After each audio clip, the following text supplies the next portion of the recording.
Typical day at the car auction. What's coming through? 1 litre Ford Ecoboost. What's wrong with it? Well, you're about to find out.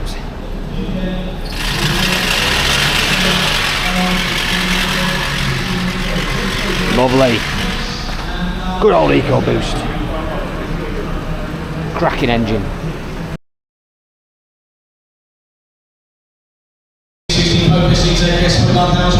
There she is. Oh, a little bit rattly. Very transparent, a little bit rattly on the net. When we go on it though, it's going to be 2.6 MS, 25,000 mile in the white, perhaps at £6,000. Yeah. Where do we want to go? Starting, bit of it. He's got half the money, bit of it, £3 grand, half price. £3,000, free bit of it, bit rattly boys, but it's half the money. Free bid, how much? Starts the conversation, £2 £2,000. That's only 1/3 of this £2,000 bill. £2 grand. You've got £1.5 grand. Put the engine in. 21 it's on the green, it's £2,100. What are you going to say? 21's here. Yes or no? It's 21 No, once, twice, no, what's your number? 21. I'll ask the question. Lovely.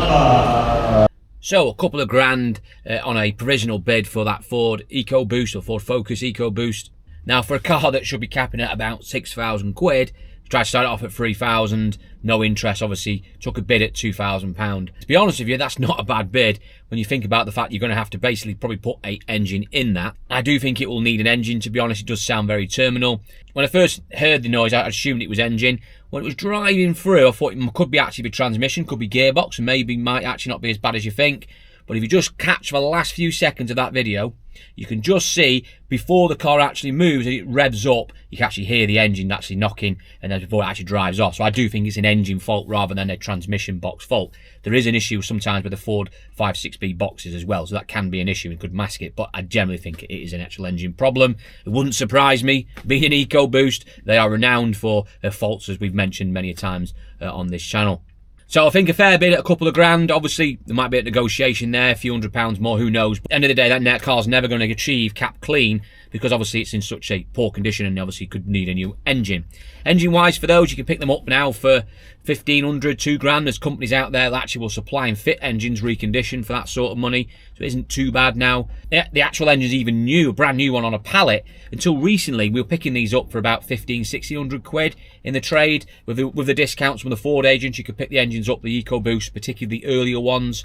I don't think that's the case now. They seem to have crept up a little bit. But obviously, if you buy a new engine, you've still got to be able to fit it. But if you're a mechanic, if you're going to do that yourself, maybe put a recon engine in it, maybe you can get a good second-hand one. I probably wouldn't go down that route, to be honest, or even actually put a new one in. End of the day, at a couple of grand, the car ends up owing you 3.5, 4 grand, you've done it. You've still got a nice bit of money in it with an engine that's probably going to outlive the car with a warranty on it.